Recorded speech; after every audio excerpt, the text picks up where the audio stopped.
Welcome back to Maypole Farm, and today we are going to be replacing our Fiat 1300 tractor. So that tractor has already been returned. It was on lease, and to work out which tractor to get, I ran a poll. I did a poll on YouTube for everyone to contribute to, and then a separate poll on Patreon for those guys to vote on. And what I did was combine the results so that the Patreon votes were weighted in such a way that they were equal to the total YouTube votes, and it kind of didn't matter anyway because over half of you went for the Deutz, which is a small tractor, not a medium tractor, which is cool because that was one that I was the most keen on.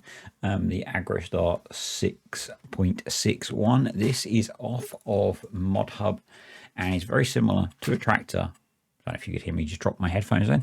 Very similar to a tractor that I used in FS19 in one of my first Let's Play series, in fact my second Let's Play series. We're going to go for some big fat odd tires, and I'm going to lease this with the intent to everything's going off today. I'm dropping headphones, my phone is beeping at me, my work laptop was beeping at me earlier. I should be better organized, shouldn't I, and turn everything off. But yeah, plan is that we're leasing this with the intent of owning it. And yeah, I used a version of this tractor on Sandy Bay when I was playing on there, and I should have kept my headphones on because I have no idea what this tractor sounds like. I'll listen when I do the sound edit later on. I'm hoping it sounds really cool. I can't be bothered to reach down to pick my headphones up again. So yeah, we've gone for a front 3-point on this because one of the jobs it is going to need to do is replace the 1300 doing the mowing. Just having a quick look in the sales, someone did point out that I should run the vehicle sales system customizer, which I do. The problem with it is that I don't think you can customize it so that it only picks from mods, which would help with this because you can see it's offering a whole load of modern equipment, which at the moment is not appropriate for what we're doing.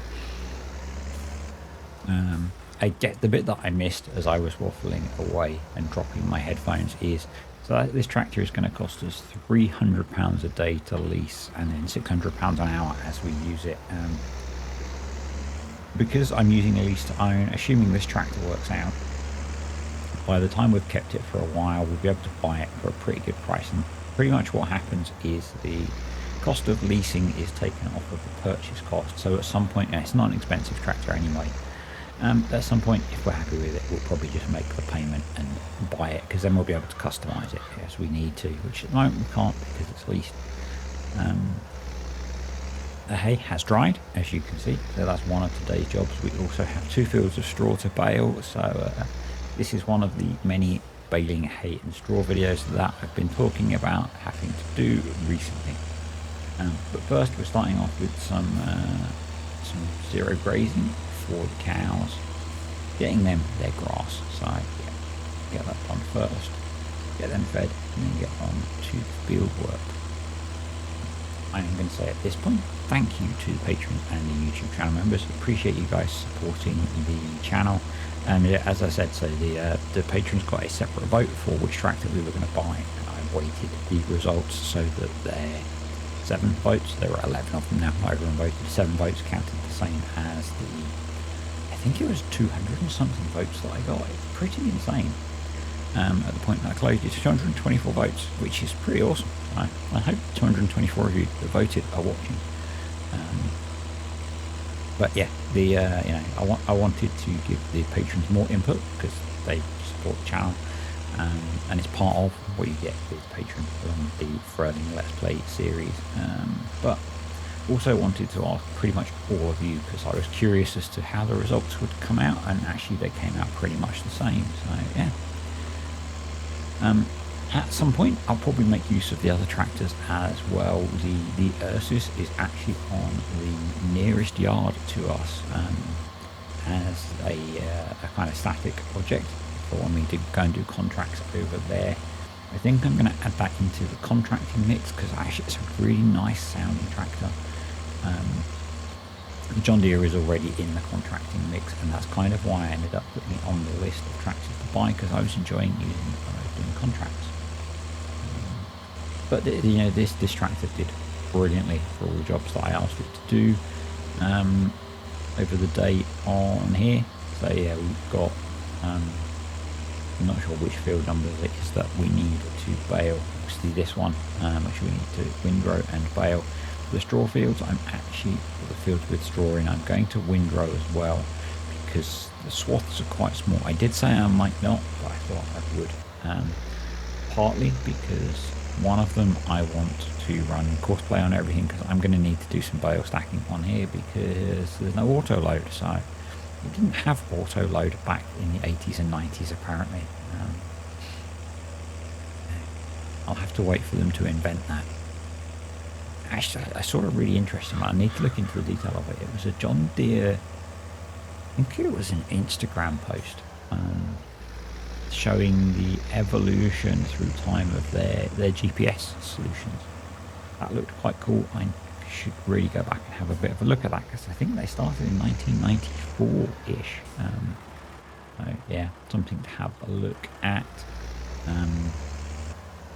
Yeah, something that I want to mix in on here, and I might actually use that for it, is if any of you have heard of ChatGPT, it's an AI trained, it's called Chat, but I don't really see it as Chat. It's a facility you can ask it questions, and based on what it's been trained with, which I think is the internet up to a certain point, it'll give you an answer, and it's really cool. I've not used it particularly for farming related stuff, but I think I will, because it might be cool to mix in some facts. Yeah, and I might ask them about GPS on tractors, because that would be kind of a cool one to mix in to the next video, I think. So yeah, I'm gonna manually windrow this randomly, because it popped into my head as I was filming this. We were watching a kind of a documentary. It was a Netflix show about a volcanic eruption in New Zealand on, I think it's called the White Island.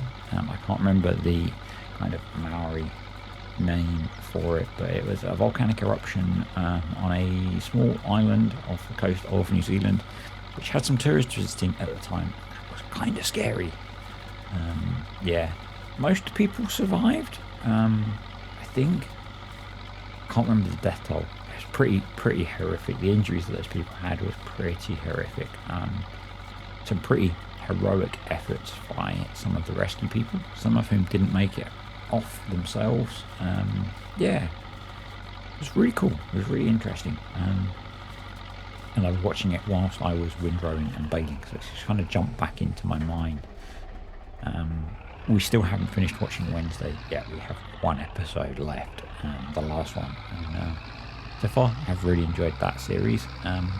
We also started watching, and we probably should have finished that one first, but some Mrs. D wants to watch Kaleidoscope, which I think was on Netflix as well, and that's kind of strange in that it is 8 episodes, and apart from the finale, you can watch them in any order and it forms a coherent story. And so we let Netflix randomly pick which order we watched it in. We have, I think, 3 more episodes to watch. Hopefully Netflix will carry on with the same random order it was giving us. And yeah, it was pretty good. It mostly felt like a coherent story with the order that we watched it. There were 5,000 something different ways of watching it. 7 factorial for the maths geeks out there, because the last one you have to watch at the end. Yeah, and it's quite good. So if you've got Netflix, give it a watch. It's got a couple of pretty big names in it, or at least, you know, big-ish, depending on the films that you watch, I guess, and the TV you watch. It's got the guy from Breaking Bad, or one of the guys from Breaking Bad in it. Guy from Suicide Squad and the Divergent films. He's maybe not the biggest actor in the world, but I enjoyed it. So check it out if you haven't seen it, because it was kind of good. Anyway, back to the farming, and I decided I would bale the headlands first, so that we wouldn't have bales in the way. And the way I like to do this is when I'm on the long runs, I'll drop the bales out of the back of the baler if I need to, so that it's clear on the when I'm doing the up down rows. just one of the things that I do when I play Farm Sim. I don't know if it's realistic or not, but I'm trying to think how Farmer Dan covers this sometimes in the field work that they do.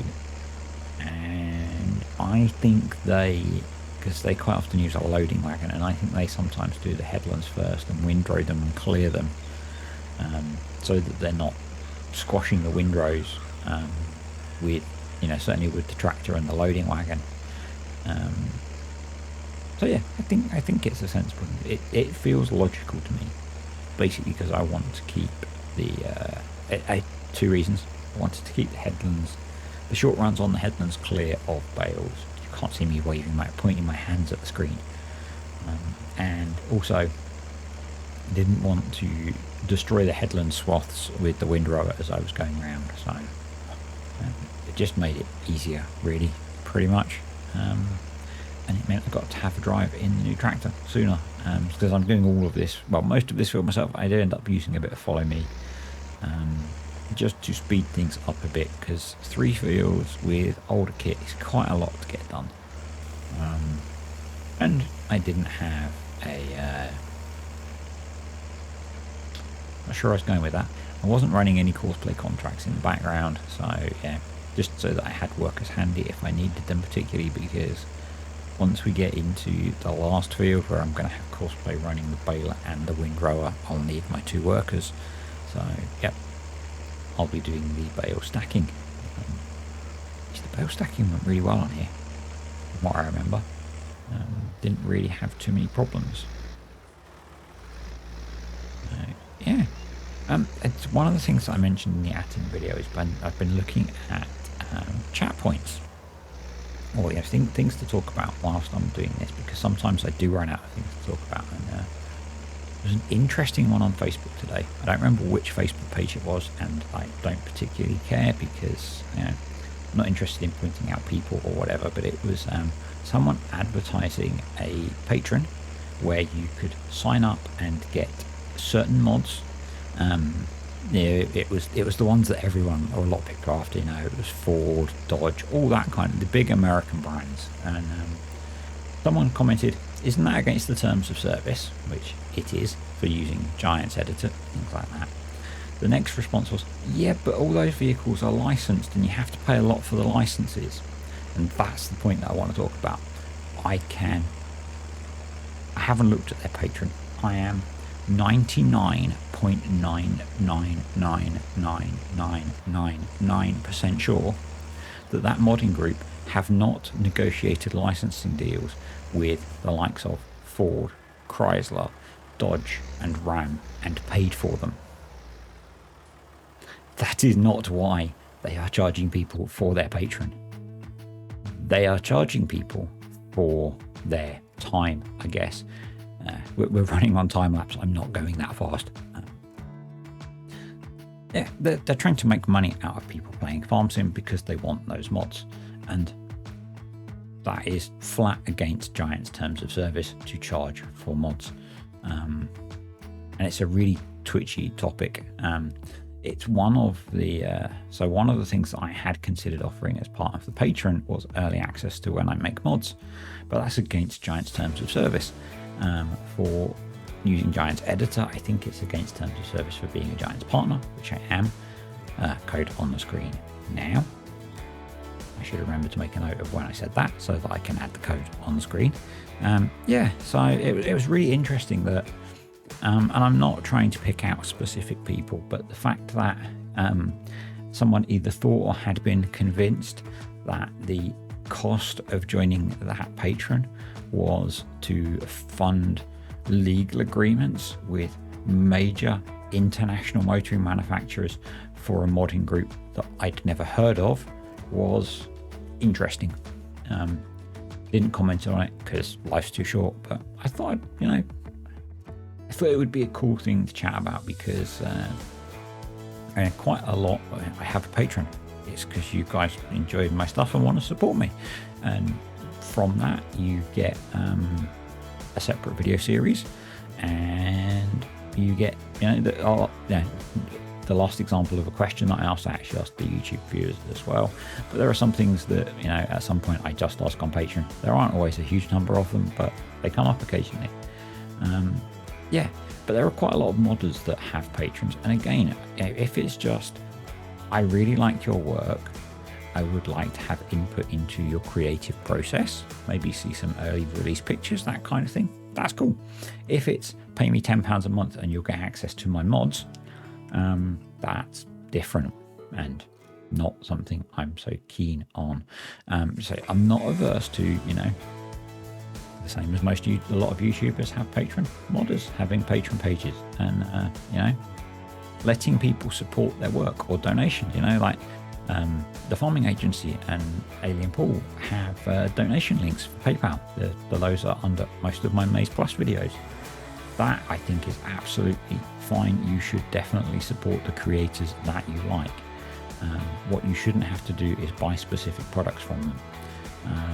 There's an interesting one that links to that around itch and the itch.io mod pages, where when you click on the first download option, it will take you to a suggested donation page.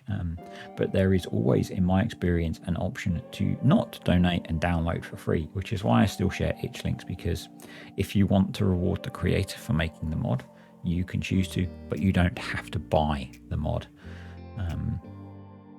And that's a very strong distinction for me, that having the option to donate to creators to support their work and help them and show their appreciation is brilliant. It massively helps me out. So, you know, I'm trying to make sure that I'm not being hypocritical in this, because you know, if you want to support mod creators, that is perfectly fine. In the same way that a bunch of you choose to support me and other YouTube creators. What I'm averse to is you having to pay to get access to things.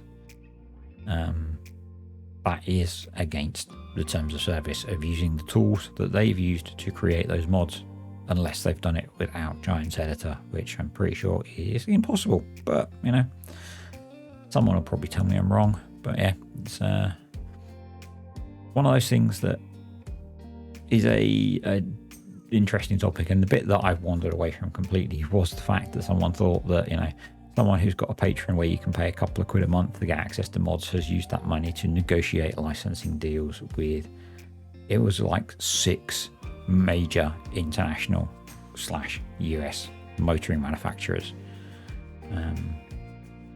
Now, given that, you know, I'm sure Giants would love to have a deal with Ford, you know, get the Ford pickup trucks in here, get some, you know, they probably wouldn't get the Ford tractors because I don't think they own the license to that. I think that's owned by New Holland, but, you know, you get the Ford pickup trucks in, whatever. People would go mad for that.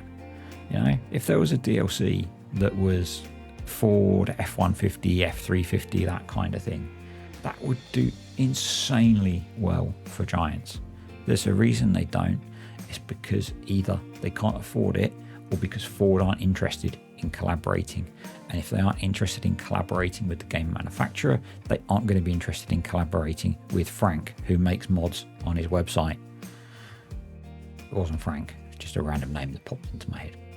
Anyway, so I've got Courseplay running on doing the baling now. I'm crashing into the shed. Thankfully, it's a pretty strong I-beam.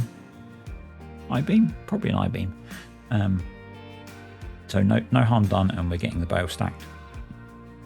I started stacking them on the trailer, and then I realised that's pretty much pointless given that I'm right next to the shed. So rather than double handling them, I'm loading them onto the front loader and driving them straight to the shed. The same with the straw field behind me that we've done during the time lapse. I'll take that straight across the other field, which is off behind those hedges, I believe, and you can just about see the Deutz stuck behind the HUD, because Courseplay got itself very confused in both tractors.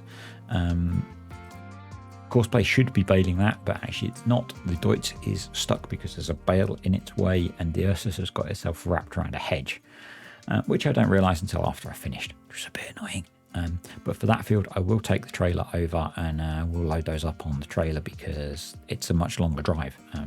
It's the other side of the hedge, but I have to go round 2 fields to get to it. and I don't want to create a shortcut through because I don't want to be driving across our grass field all the time. So yeah, we go around. It's quite a long drive around, so I do have auto drive set up to do some of it, but I didn't in this occasion, and it didn't feel like it was efficient to do it that way. I've made a separate stack for these hay bales. It sort of is tidy, but we'll keep working away on the older ones first and keep these for later on. At some point I still want to expand the number of cows that we have. I don't do it in this video. I think what I'm waiting for is the first shed is very close to calving. Once we've got those, we'll sell those calves off and buy some older cows, and we'll have to invest a bit more capital in that as well. And probably what I'll do is get 12 more and split them between the two sheds, so both sheds have 18 Holsteins in them. Obviously some will be younger than others, and we'll have to wait a while for them to become productive, but long term it's going to pay off for us, and this is very much going to be a long-term series, so I think it's worth making that investment now. We have plenty of feed, so feeding 50% more cows I don't think is going to be a problem. We're doing fine for feeding what we have. In fact, the maize silage is actually either close to or has finished fermenting at this point, so I'm not planning to open that up until the grass has stopped growing, but it is there if we need it, and there's quite a bit in there. So yeah, I took the Ursus back to the yard, went back with the Deutz, dropped the baler off and picked the trailer up. So yeah, the trailer's better when it's sat on a tractor. It stays level and it's much more stable. So yeah, and actually we managed to fit pretty much all the bales on here. I'm not sure how many bales we got off of either because I didn't count and I didn't look.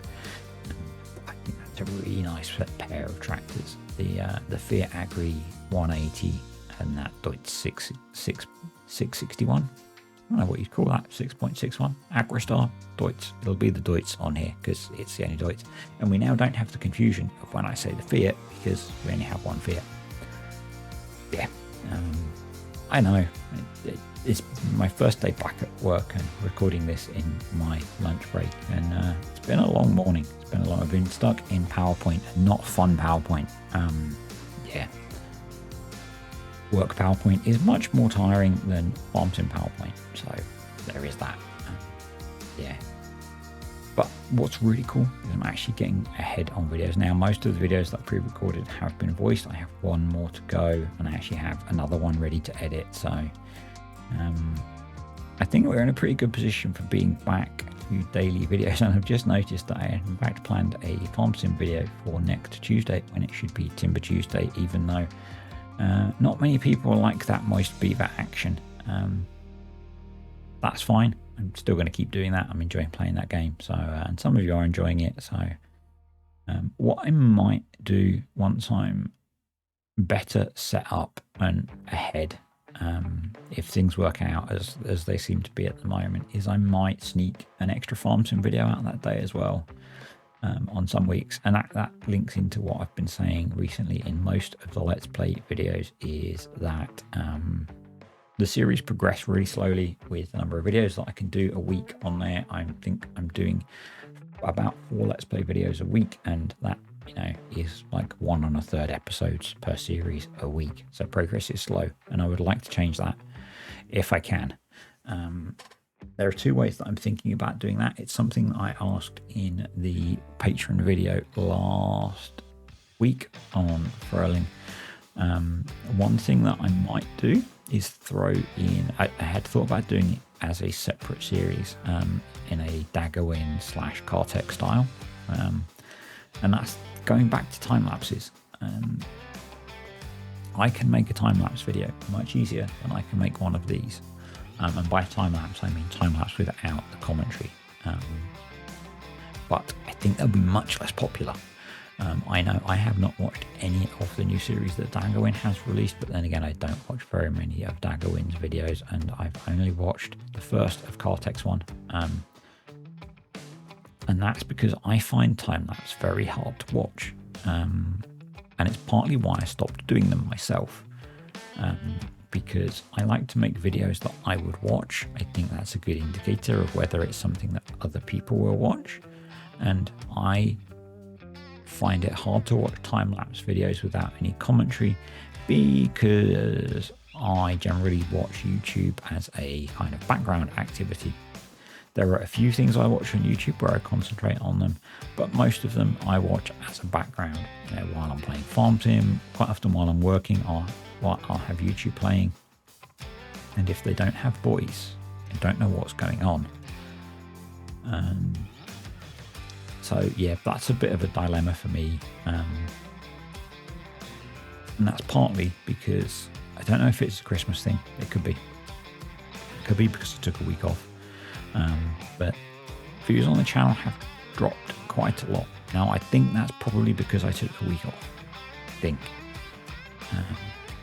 But it's never nice when your analytics start to tank. So, yeah, it was just something I was thinking about, just to get extra videos on the channel. I have tried shorts and I find them really hard. A little bit of a ding there in the new tractor. Yeah, I find shorts, unless it's something like the Knight Rider tractor load up moment that happens spontaneously on Green Valley with Cartech, or a few other things. I find it really hard to stage them. I obviously did a few on Maze Plus, but yeah, so I'm almost talking myself out of the time-lapse idea, because the channel's done much better since I've started talking.